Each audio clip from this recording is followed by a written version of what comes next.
Welcome back to the Peak News. I'm Chaim Goldman, the Watchman. You're listening to AM 1460 and FM 101.1 The Answer, and it is Business and Culture Monday.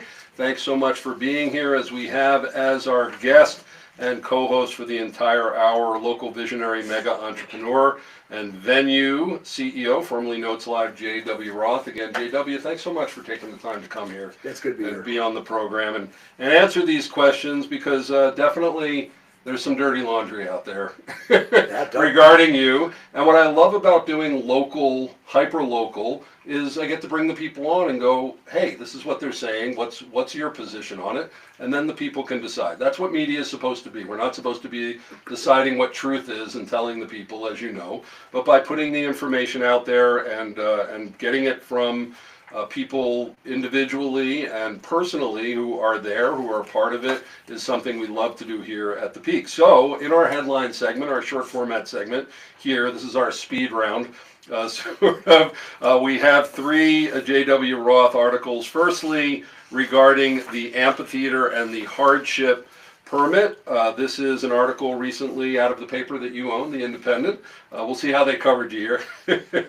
Let's see, headline is, don't renew noise hardship permit, end quote, residents who live near amphitheater urge mayor. Mayor Yemi Mobilatti's office hopes noise mitigation measures that are being undertaken by VENU will work and concerts will continue without disrupting lives of nearby residents. If you don't know about this story already, we have a big new amphitheater up here on the north side of town by the highway, and it has some controversy around it, as it would be normal as any kind of place that's putting out, is open and putting out sound, and the people who bought up there did not expect this when they moved in.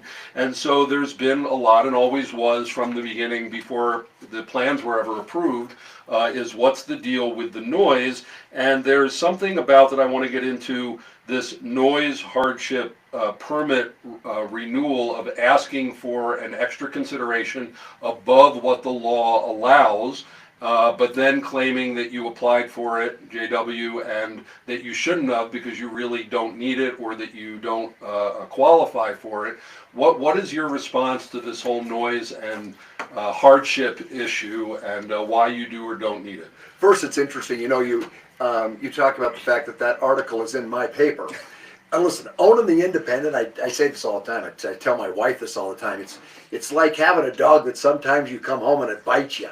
So, but yeah, that article was in our paper. And you know, I mean, I get asked about this hardship permit all the time. That goofy Dave Donaldson down at the county or the city councilman Dave Donaldson. He asked me the same thing when I was there, and I've said it a million times.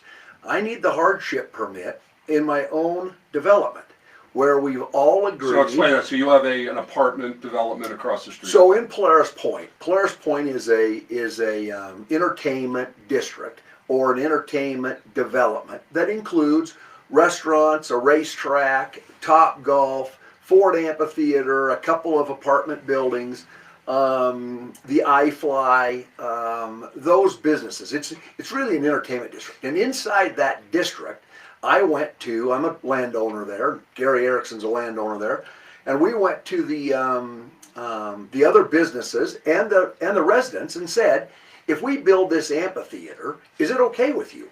It might be loud. And not only did they all applaud the idea, they've all benefited by the idea. It's just interesting too. You know, like their residences. If you face the amphitheater, you spend a little bit more money every month because everybody wants to face the amphitheater. So, you know, I hear all the time, well, you're violating the law.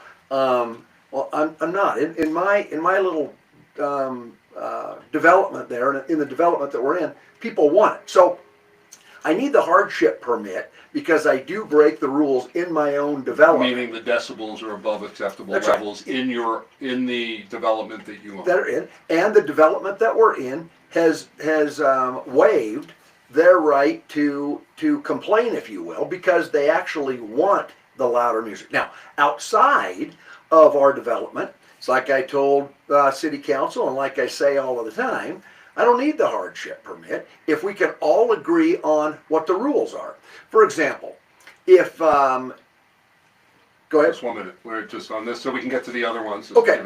My point is if we could all agree on what the rules are, then I wouldn't need the hardship permit. So If I'm going to have 100 people running around with their iPhones taking decimal readings that are unscientific, well then that's one thing. But if we can all agree on where the sound should be monitored and how the sound's monitored and all of that kind of thing, then no, I don't need the hardship permit outside of that, and that's what I've said before. Okay, getting on to the next article, somewhat old news, but it's the first time I've had you here since it came. Sure. Colorado Springs Independent and Business Journal returned through a venture that is the Pikes Peak Media Company, co-owned by you, JW Roth, and Kevin O'Neill. And you bought the Business Journal and the Independent and brought them back from the ashes. Why did you do that?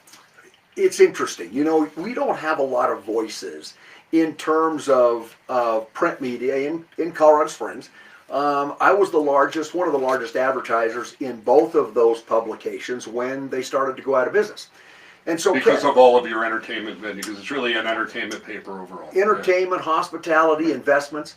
So Kevin called me and said... For the Independent, sorry, and the Business Journal being so you were in both. I was in both. Okay. And so Kevin called me, and we're friends, and Kevin called and said, JW, would you have an interest in partnering with me to save this? I think that having multiple voices is important.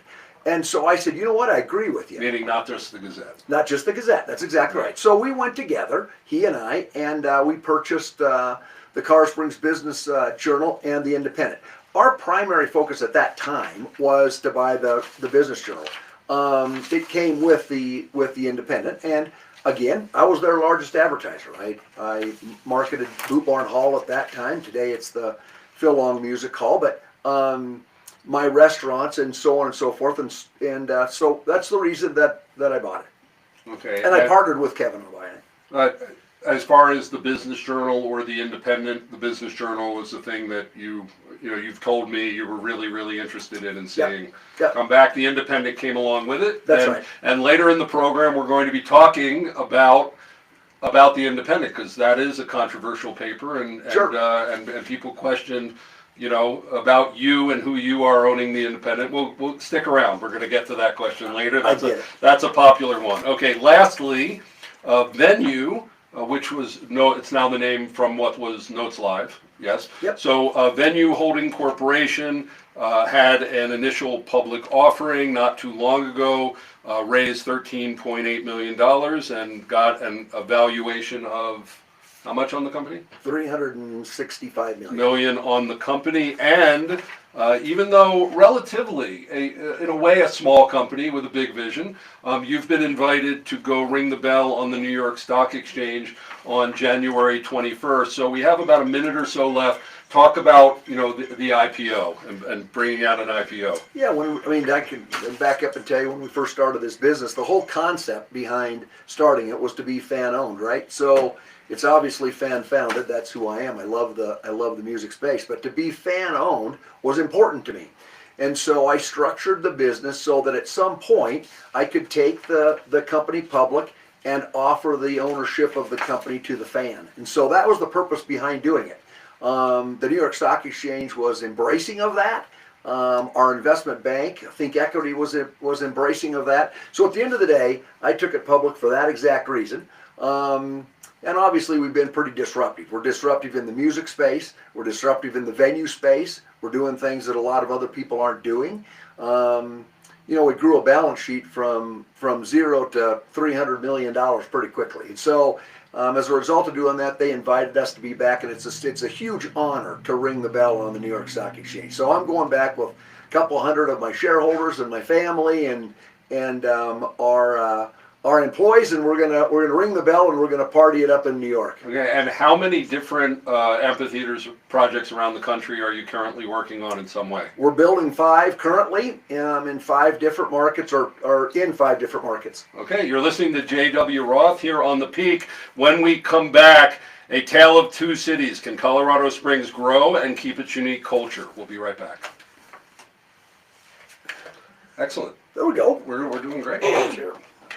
This is fun. The format just keeps it like, yeah. It's magazine, so we can do anything, but we have we tend to have an overarching theme, so there's some level of continuity through the show, and sure, that's what it's worked. I designed it a year ago, and It works. It works when I have guest host on, and everybody's able to. The hard part about the hardship permit, and I didn't get to answer the question, that was a negative. is Okay. The fact of the matter is, I don't need it as long as the rest of this all fits in.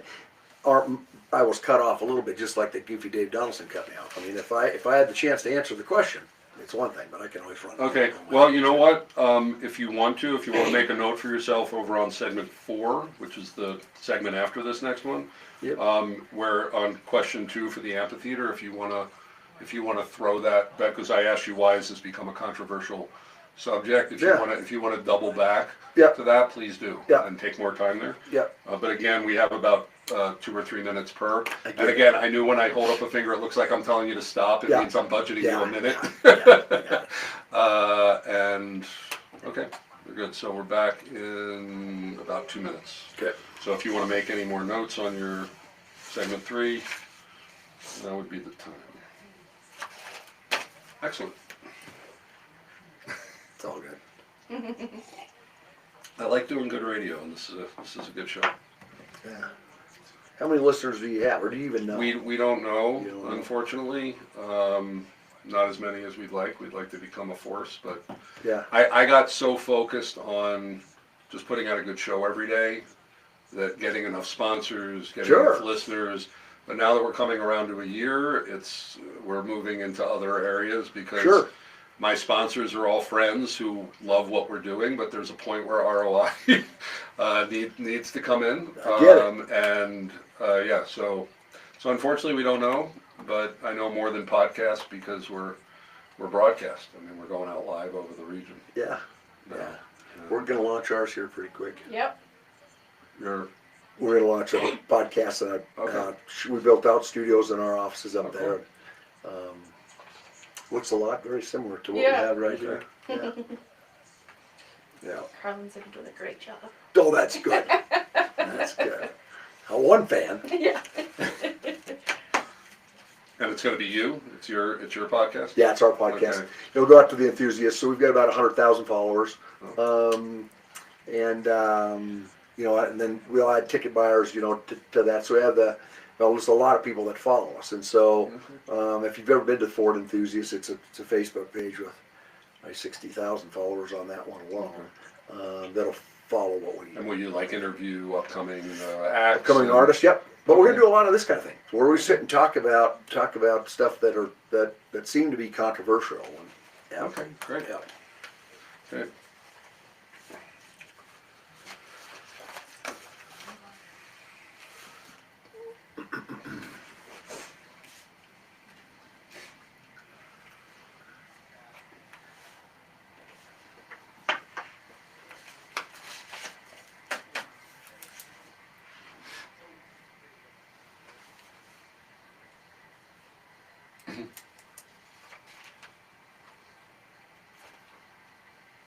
Welcome back to the Peak News. I'm Chaim Goldman, the Watchman. You're listening to AM 1460 and FM 101.1. The Answer on Business and Culture Mondays, and we have as our guest and co-host for the hour, local visionary, mega entrepreneur, and VENU CEO, JW Roth. And I always comment, we have this, Would I Lie to You and Dirty Laundry, we play the music if you listen to the broadcast, because we like to mock on the media some for not doing their jobs. And in the next segment, we're going to be talking about The Independent and how that paper is changing from having been here for 30 years under the ownership of JW Roth. But right now, asked JW to talk about what he's calling a tale of two cities. Can Colorado Springs grow and keep its unique culture? JW. Yeah, I mean, the answer is absolutely yes, right? So I talk about it all the time. People ask me, JW, are developers bad? Is growing bad? At the end of the day, there is a choice that you make. And the tale of both cities is you have cities that are growing and you have cities that are dying. There's no such thing as a stagnant city. There's really no such thing as a stagnant anything. If you're a stagnant business, I've never met one. Businesses are either growing or businesses are dying. Cities are either growing or they're dying.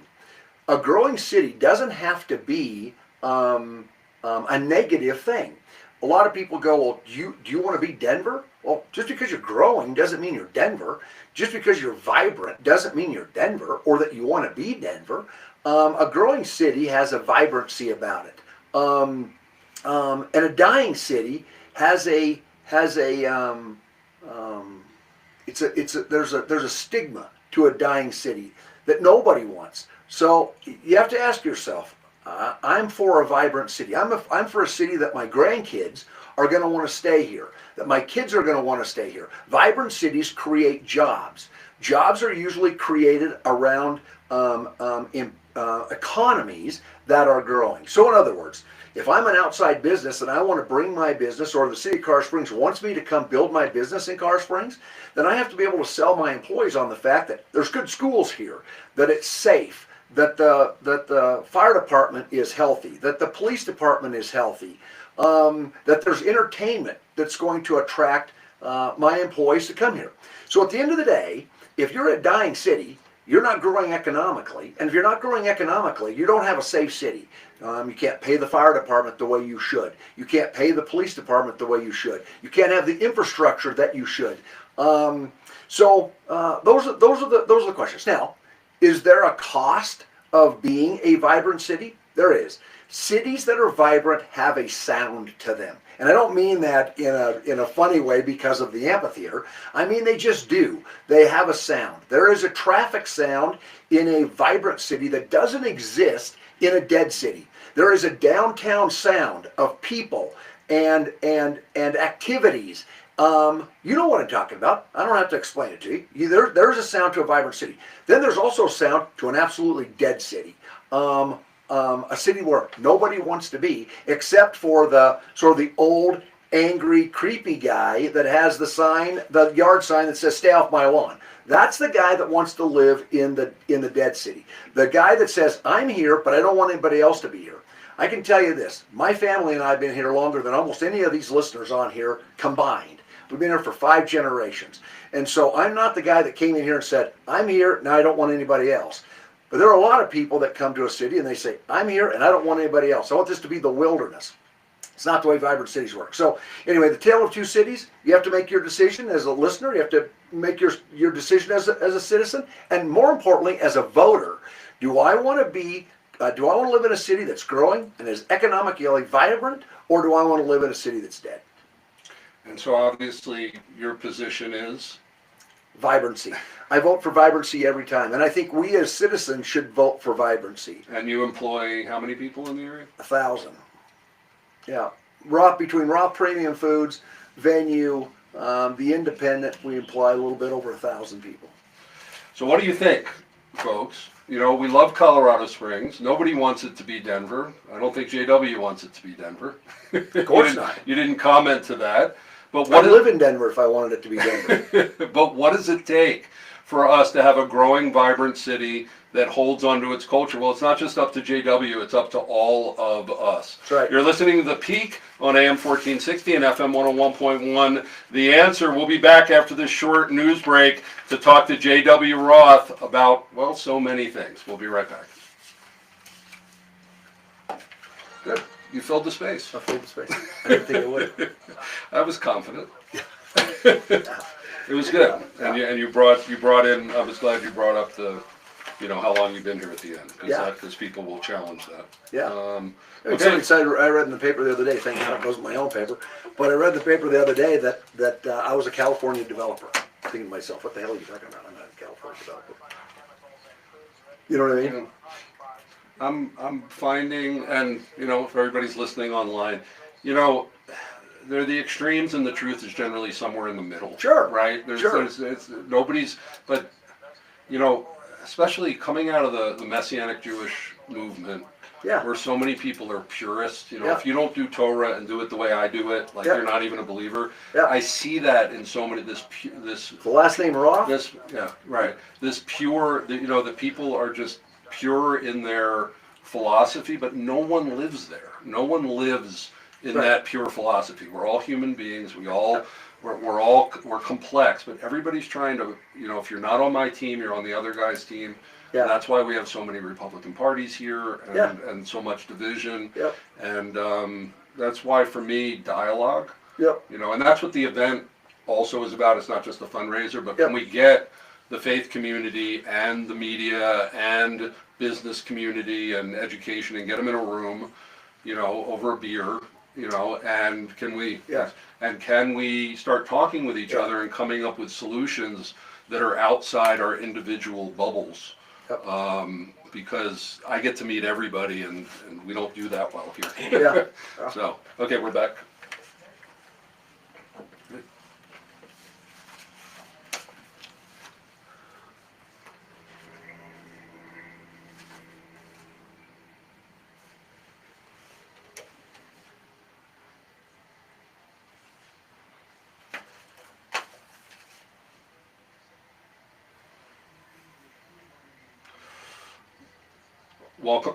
Welcome back.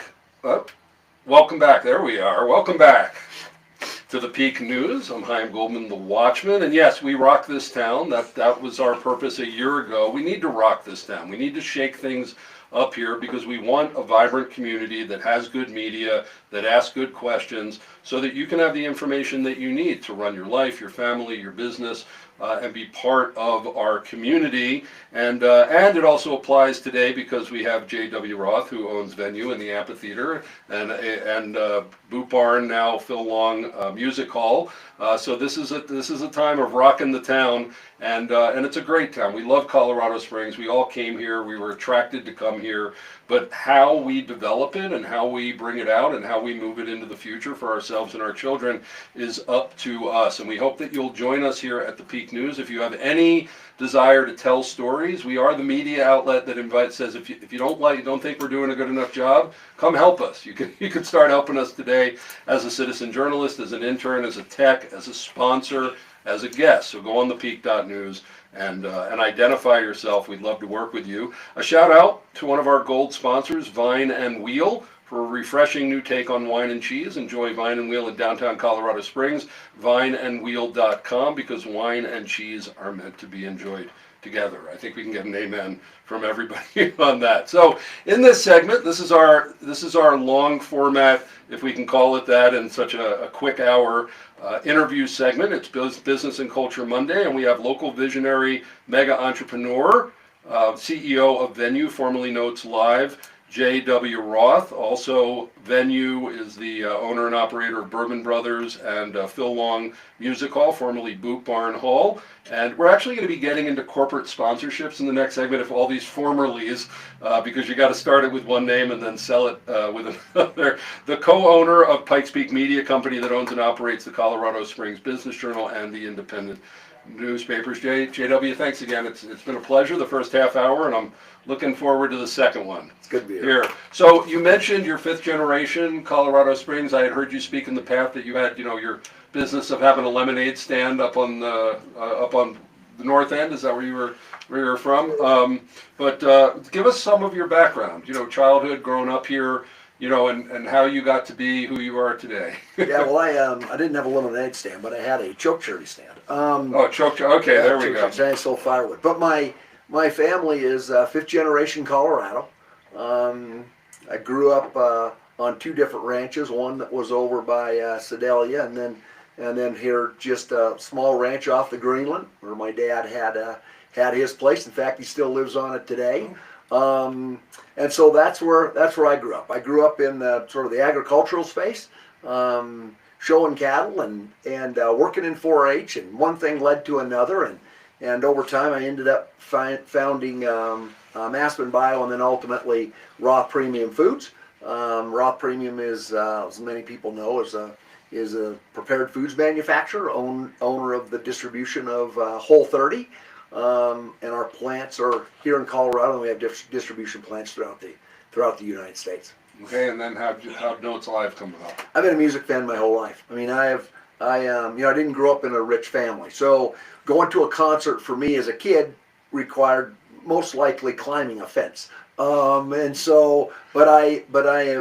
a music nut my whole life. Started as a collector, and then about 5 years ago, I sat down with my family and my partners, and while I still am the controlling shareholder at Roth today, I stepped out of the day-to-day business and founded VENU with the idea of building a fan-owned music company. You know, there's never been a time in history where ticket demand has been as high as it is right now, and at the same exact time, there's never been a time in history where the supply of new artists or new artists coming on the scene is higher than it is today. So I saw the opportunity in putting them together, right? Ticket demand and fans desiring to see new artists. And when you look across the United States and you look at amphitheaters, especially live music, you say to yourself, they're for one. They're old. A lot of them were built 40, 50 years ago, before rideshare, before elevated food and beverage, before the new AV system. So at the end of the day, I saw the opportunity to build an exchange where you could put fans and artists together and create a very disruptive movement in building new high-end premium venues. And so that's what I did. So real quick, didn't even plan this question, but you know, what's the secret or the known to making money? You've been very, very successful. If you had to distill it down across your businesses, what's the secret? Demand. Find customer demand for whatever it is that you're going to go do, and then do something that you're passionate about. Think about the food business. My son has developed an extremely successful line in Whole30. And he did that because he knows the better for you movement is happening, and it's happening fast. When you look across food, better for you is dominating. My partner, Troy Aikman, Super Bowl winning Hall of Famer, found that in beer and created 8. And I partnered with him to put 8 in our venues, and it's a combination of better for you and good for the customer. But at the end of the day, if you're going to be successful in business, you're going to develop products that people want and that have a high demand. Okay, so it's not so much a secret. It's not a secret. It's No. just being diligent and staying persistent. Okay, Yep. The amphitheater, Sunset Amphitheater, now Ford Amphitheater. Why has this become a controversial subject in our town? Something that I think people like music. It's not gigantic. I mean, it's beautiful. It's 8,000. It's bringing money. It's bringing jobs. It's bringing buzz to the area. How did this become such a controversial subject? Here's what happened. Let's look at the positive side first. Then we'll get to what has been viewed as the negative side. So the positive side is the Ford Amphitheater brings over $100 million of economic impact to our city every year. Brings thousands of visitors and tourists to our city every year. Sold over 100,000 tickets to our residents this last year. It brings a vibrancy and a culture that is attracting. So there's the one side. The other side is there has been some folks that have found the experience living around it to be somewhat negative, whether it's traffic, whether it's the additional noise that it creates, whatever it happens to be. But the controversy has not happened across the city. The controversy has happened within a stone's throw of the actual amphitheater itself. And so when you look at the hundreds of thousands of people that have been influenced by the amphitheater in a positive way, there are some people that have found it to be a negative. Now, does that mean that the amphitheater has done anything wrong? No, it's lived by the standards that it said it would live by. The PUD lays out what it can and can't do, and it's done what it's supposed to do. Does that mean that everybody enjoys the experience of the amphitheater? I guess not. So if you call that the controversy, there's the controversy. But it is the majority and the minority, right? And the minority just happens to be a little louder than the majority. And so I think that's what created the controversy. With that said, I want to be a good neighbor. And with that said, I am hell-bent on doing what I can to make the experience good for everybody, whether you're a neighbor of the Ford Amphitheater or whether you're a ticket buyer that lives in the Broadmoor. So at the end of the day, I'm going to do what I can to make it positive for everybody. Does that mean everybody is going to be excited about the amphitheater? Probably not. You're never going to win the blessing of everyone every time. But I'm going to work hard to be a good neighbor. Okay, thank you. Moving on, because we have a lot Sure. to cover. Sure. With you buying the Independent, known for 30 years as being a progressive even before there was such a thing as progressive. Yeah. You're a conservative Christian. I am. How do you bring these worlds together? You know what, and how do you plan to? It wasn't really known so much for its journalism or its activism. How are you bringing your world and owner of the Independent together? You know, I've got a great partner, number one. So Kevin O'Neill is about the greatest partner you could have in any business, and he has been a great partner of mine here. He and I sat down in the very beginning and said, you know, we're buying the Business Journal, and it's coming with this alternative newspaper. And the alternative newspaper is looked at as being extremely to the left. Well, I wouldn't say that Kevin and I are extremely to the right. I would say that Kevin and I are somewhere, especially, I can speak for myself, somewhere between the far right and the middle. There's kind of where JW Roth lives. The Independent has always been known for being the extreme to the far left. I am not one that believes that we should live in either extreme right or extreme left. I think that compromise, I think that voices that are more toward the middle are beneficial, and this is not going to be grammatically correct, so my wife will get after me when I get home, but more better, right? If it was closer to being in the middle. So Kevin and I made the decision from the very beginning. We'd like to share both sides. So we are trying to bring, and Fran's doing the same thing. We love the newspaper, and we think that over time we're going to bring the newspaper to a point where you're going to hear the left side and you're going to hear the right side, and then you're going to make your decision. Well, that's our vision here at the Yeah. Peak. So look forward to working with you. You know, we can do print and radio and bring that together because we have a similar vision. Media shouldn't be partisan. Yep. Okay, real quick, because we've got like 30 seconds left. Tell us about the VENU Foundation and the grants that you're giving out. What's that about? But again, we have about 30, 45 seconds. Again, we want to be good neighbors. We want to be good community citizens. I love my community, so we committed millions of dollars to a new organization called the VENU Foundation. We just launched our new grant program, and so they're encore grants. They're open now. We have more money than we actually have applications. So we encourage those that are seeking funding in the arts and culture, especially scholarships for kids that need it, to apply.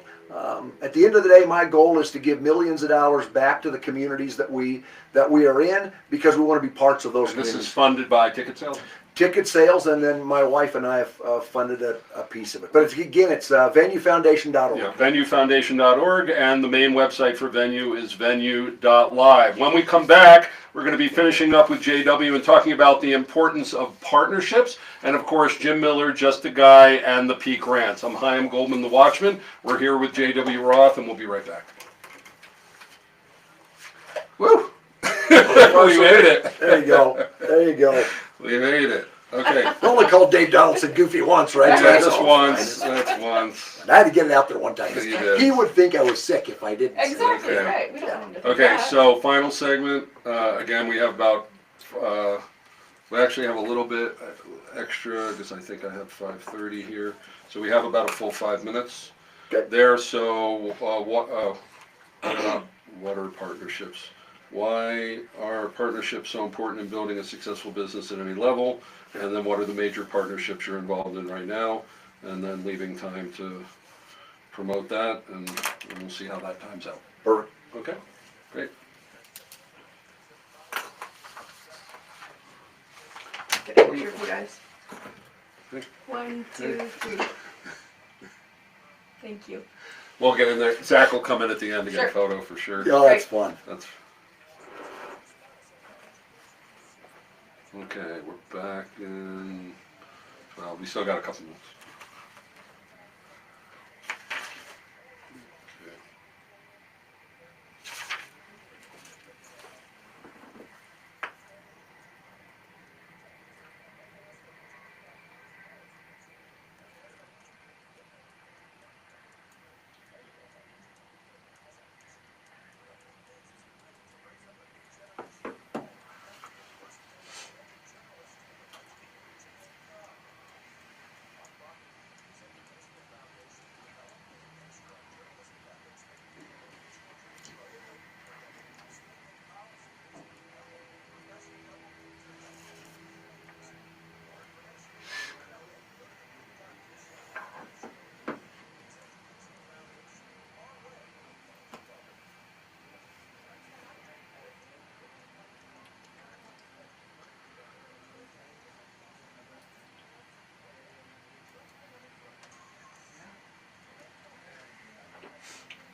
45 seconds.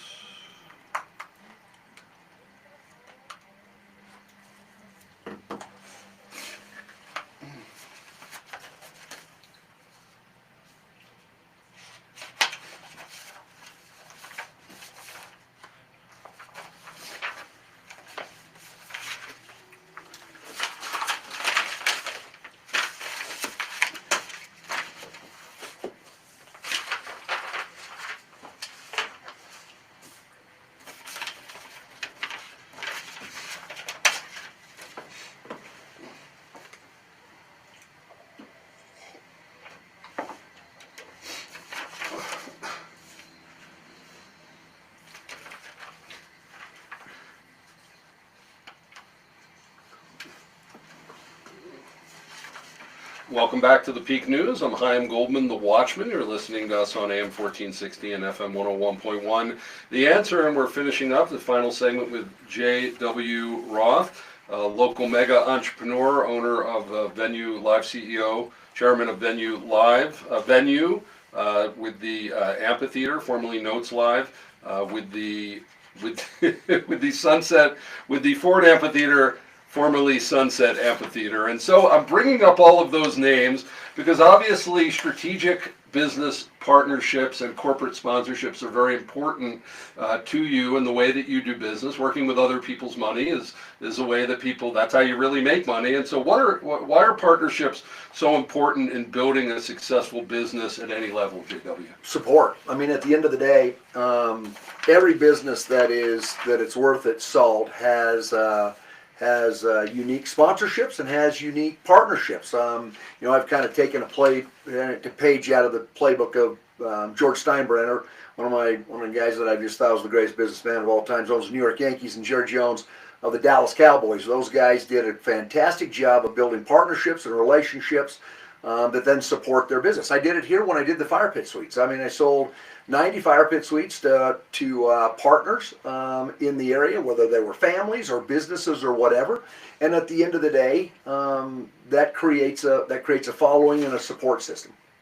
And so when you're going, like you named it Sunset Amphitheater, but then Ford came along, how do things like that happen? Do people reach out to you? Do you reach out to them? Do you know what you want out of a partnership like that going in? Like, sure. How does that come about? So that's a naming rights deal, and in our particular case, all of my amphitheaters, I have 5 of them that I'm building right now. Those 5 are all Sunset Amphitheaters until I sell the naming rights. Until you sunset the name. Until I sunset the name. That's exactly right. And so at the end of the day, a little bit of both. They come to us. We had 4 bidders on this one here. I'm currently working with a group in Tulsa, Oklahoma, where I'm building, and also in Dallas, Fort Worth at McKinney, where we have a process that we go through where we vet potential naming rights sponsors, and then at the end of the day, we make a decision and we pick one, and we go from there. So let's talk about some of those sponsorships. Ford, Phil Long now is taken over Boot Barn. Troy Aikman, Dallas Cowboy Troy Aikman, with his 8 beer that you've partnered with. Yeah. You've also talked about boards that you're on. So talk about some of the local people you're working with. A lot of times you talk about it's other people's money coming our way. In this particular case with Troy, I made a multi-million-dollar investment in 8. And I did that because I wanted to build that partnership and that relationship. So sometimes it's us making an investment in a partner and a sponsor, and sometimes it's an investment that they make in us. And so, but we've got great sponsors. Budweiser's just been a great relationship for us. Coca-Cola's been a great relationship. Obviously Ford, Phil Long, Colorado Dealers, and Ford Motor Company. Great relationships. Air Academy Bank, Jack Daniels, just all the people that make our businesses work. Sometimes you feel like a race car, right? You got names and decals all over your car rolling down the road. I know that working for a radio station. But at the end, patches all over. That's exactly. But at the end of the day, it's what makes it's synergies and strategic relationships make business work.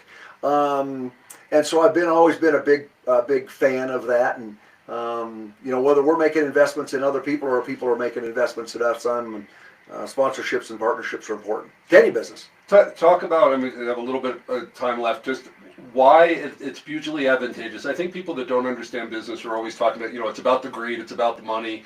You know, and of course businesses need to do that, but really these are people entering into mutually beneficial relationships. Totally agree. I mean, at the end of the day, anybody that says that's just wrong. They haven't been in business. And it doesn't mean that they're bad people. They just don't know what they're talking about. At the end of the day, partnerships and sponsorships are about strategic relationships, synergies, where you can move your businesses together. You can move forward together, and at the same time, you're sharing data. You're sharing customers. Yeah. You're sharing all of those kind of things. So partnerships and sponsorships are anything but based on greed. They're usually based on strategic relationships and shared vision. And listen, when you look at our sponsorships, you look across our partnerships, it's all based on shared vision. There's no greed involved. Okay, you've been listening to the entire hour with JW Roth of VENU, and go to VENU Live for all of the information on VENU and maybe becoming an investor. JW, thanks so much for being on the Peak. Thanks, Elaine, for having me. And now, Jim Miller, just the guy in the Peak rants, ranting about the Medal of Freedom recipients. I'm Jim Miller, a veteran, I'm a husband, I'm a father. If you want to listen to Jim, he's on. If you want to hear what he's like, if you want to grab a. Okay.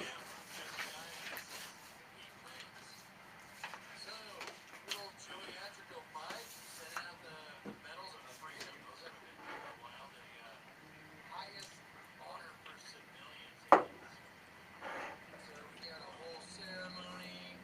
Pretty ridiculous if you ask me.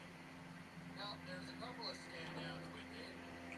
I don't think should have gotten. I mean, you look at this guy, like Joey Atrico Biden is some nonsense. He just made us look like a bunch of idiots out there who got for about 4 years. He just makes us not very smart. Old Hillary Clinton got a Medal of Freedom. Said she was honored for having made history many times over, decades of public service, especially when she was the first lady. Wow. Yeah, that sounds like some super great work. So she's a career politician, so she gets a Medal of Freedom for being a career politician. It's pretty crappy if you ask me. There's nothing for that. There's other career politicians. Let's see. It just doesn't seem like a lot of these people are standouts, because I think if they were more standout, probably deserved it. We probably would have heard of a lot more of them, right? Denzel Washington, that doesn't really bug me so much, I guess. He's alright. The one that does bug me the most is old Hillary Clinton, though.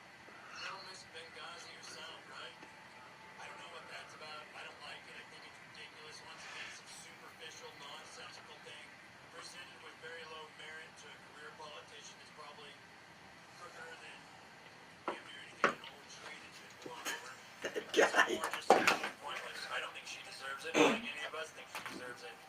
Remember, if you want it better, be better. I'm Jim Miller. I'm just a guy, and this is the Peak. Yeah, so that's Jim. I think he does great. Yeah. I think he does great. Yeah. He's I was watching him during the mayoral forums. Yeah. Going, this guy's radio gold. I got to get him on I the can see radio. it. He's unfiltered. He's not a believer, but he's conservative, and so Sure. he's like the everyman, and he's becoming somewhat of a celebrity. Sure. I love out it. there. So Yeah. so cool. Yeah. Where does he do? What does he do? He owns a couple. He's a mechanic. He owns a vending business. He's a working guy. You know, he's always saying I'm overtaxed, overworked, you Yeah. know. Yeah, he's just. But he ran for mayor on a single platform because his daughter had been involved in sexual abuse, and then with some other people, and then pedophiles moved next to his house. Oh my God. And so near a tree, he's like right next to a church, and he's like, what's going on here?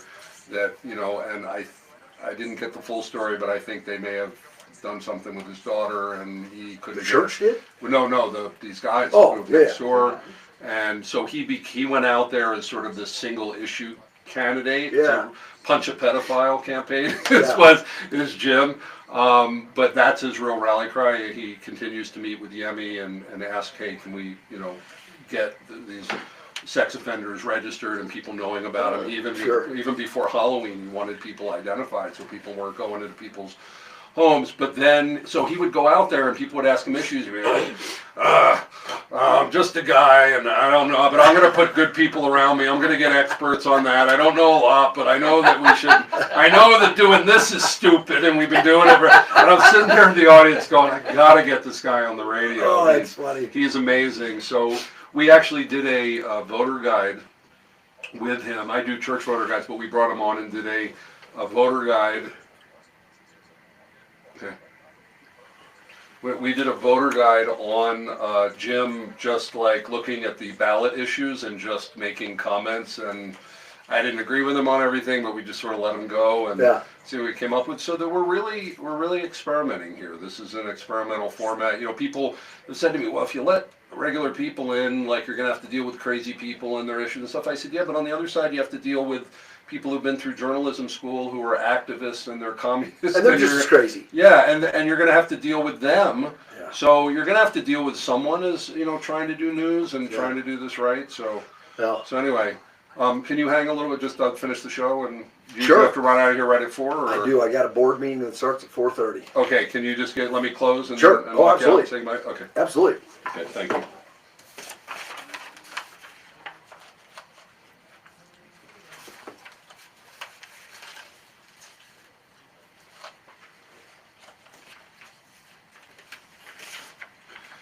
Thanks for joining us on the Peak as we begin another broadcast week, and this is momentous for us. We made it around the horn. We're in a couple of days. January 15th will be our first anniversary on the air. We made it thanks to you, thanks to our sponsors, thanks to our intern, thanks to our citizen journalists. I had a little bit to do with it, but overall I'm just the guy who doesn't quit, and we want you to join us here as we seek to do real community grassroots journalism to serve our community. We need media accountability. We need transparency. That's what democracy really needs, is accountability. And help us do it here. Go on thepeak.news for more information. And I want to invite you, because we want to extend out from the radio and have events all the time in the area. And thankfully, Mitch Yellen down at the Pinery, who's a friend and helped sponsor the program. He is opening up the Pinery to us on January 30th.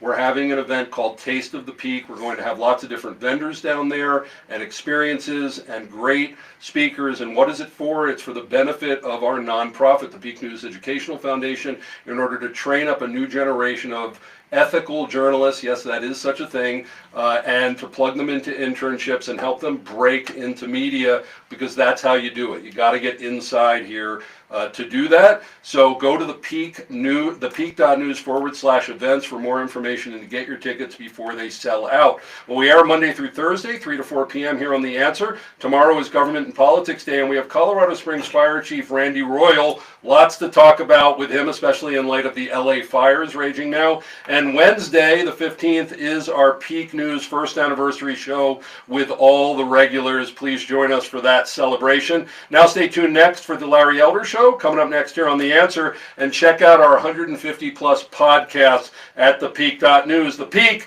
we say the quiet stuff out loud, and with your help, we're saying it even louder for such a time as this. Shalom.